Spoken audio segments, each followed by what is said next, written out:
Foi o pior momento da história do país. E sabe o que é o pior de tudo? Tênis Nike. Hoje ele pode ser caro, mas na minha época ele era impossível ter. E na sabatina de hoje nós estamos com quem, Sérgio Sacani? Fala pra gente quem é o nosso convidado. Estamos aqui só um negócio, cara. Essa palavra sabatina, eu vou te falar, meu amigo. Quem é da minha época aí, tem até arrepio de ouvir, porque eu tinha sabatina na escola.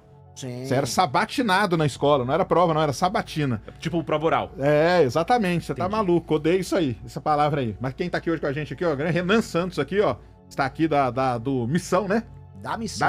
Da Missão. É da Missão ou é do Partido Missão? Do Partido Missão ou da missão? Ou da Missão. Show de bola. Então, Renan está aqui, vamos trocar uma ideia aí, discutir aí problema do Brasil que não falta, né? Hoje é discutir os problemas. Você tá da nossa maluco, nação. só tem E problema. as soluções? Estou otimista. Solução eu já falo aqui desde cara. Eu sei que o Renan não concorda, nem o Arthur também não concorda, mas a solução, meu amigo, é aqui, ó. Uns 25 quilômetros daqui. Terminal 3. Todo dia, sabe? Uma série de aviões. Você pode escolher por qualquer canto. Sair de Guarulhos. Meu amigo, Será que cara. Eu amo esse homem, mas não gosto de discordar dele. Mas aqui eu vou discordar. Mas a gente pode, assim, o lance é a geração do Sérgio, uma geração que viu os sonhos e as perspectivas darem errado. É pior que é E é verdade. verdade. Então quando você vê, assim, todas as expectativas de fazer coisas grandes não rolarem e as coisas que importam acontecerem em outros países e você ser, você próprio, um capital humano de alta qualidade e ver que as coisas não se realizam ao redor, você sofre. Eu sei disso.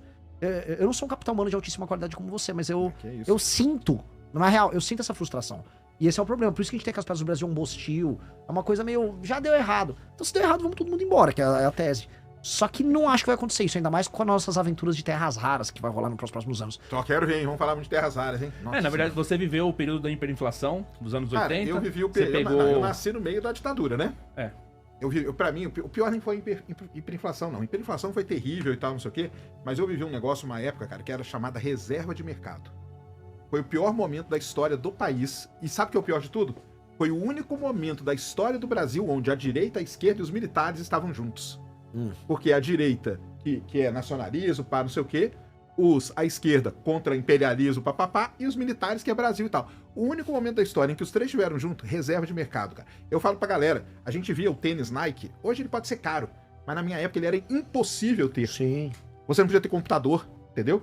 Computador eram só 2 ou 3 pessoas escolhidas pelo governo que podiam entrar com o computador, aí eles traziam. E eu já falei, cara, foi nessa época que foram criadas grandes marcas. Cobra. Gradiente, CCE.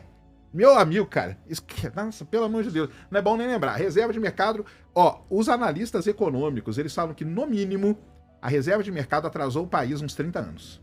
No mínimo, uns 30 anos. Sempre que isso vira lobby. Tanto que, perceba assim, a Fiesp, qual a função social da Fiesp?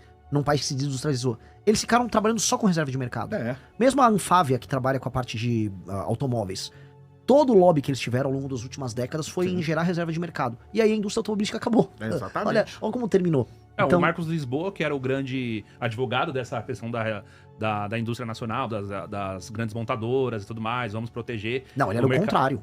É o mercado automotivo. Não, o Lisboa ele era o advogado contra essa tese. Ele abriu o mercado lá pro Marcos Lisboa. Não, ele mudou.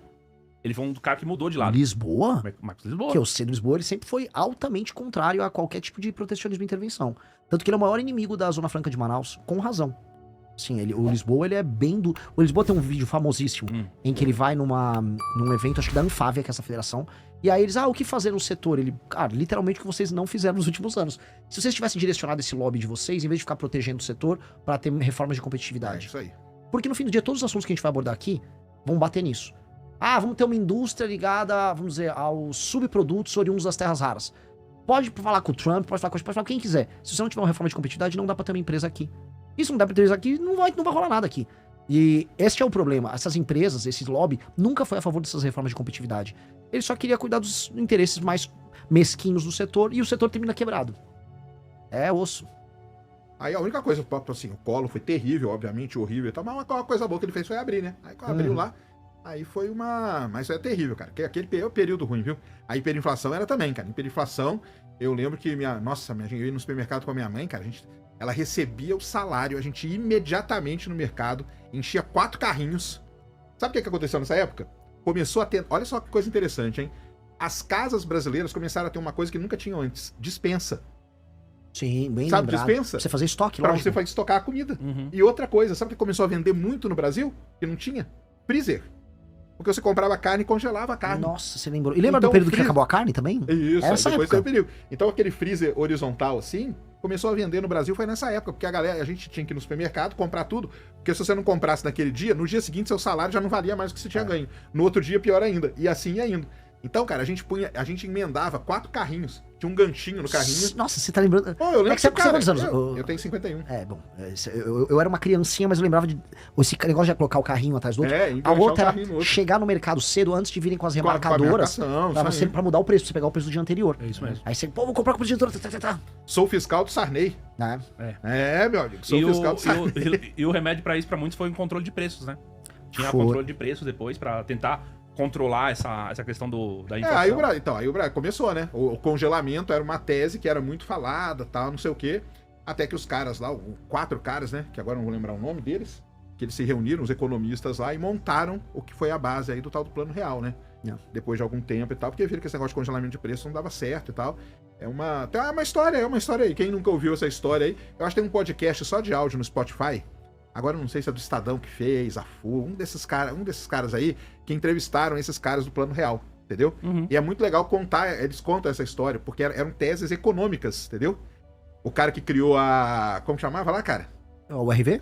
Né, então, teve a URV, né? Que é o Fernando Henrique, que foi o cara ali, Sim. mas os economistas. Era a turma que da Casa tavam- das Garças, que era um grupo geral da PUC do Rio, Isso. que tinha o Gustavo Franco, acho que o Pércio Arida era da Pércio PUC do Rio. Arida. E tinha mais 2, tô esquecendo agora o nome deles, mas o mais famoso ficaram o Gustavo Franco e o Pércio Arida. O Pércio Arida criou, ele escreveu o famoso artigo Belíndia, que era uma mistura verdade. de Brasil com Índia, que era um país que ele imaginava onde as coisas poderiam funcionar, lembra disso? Sim. Isso aí foi um período interessante da história do Brasil, E cara. foi uma revolução que esses caras fizeram. Foi. Uma revolução, Foi. assim.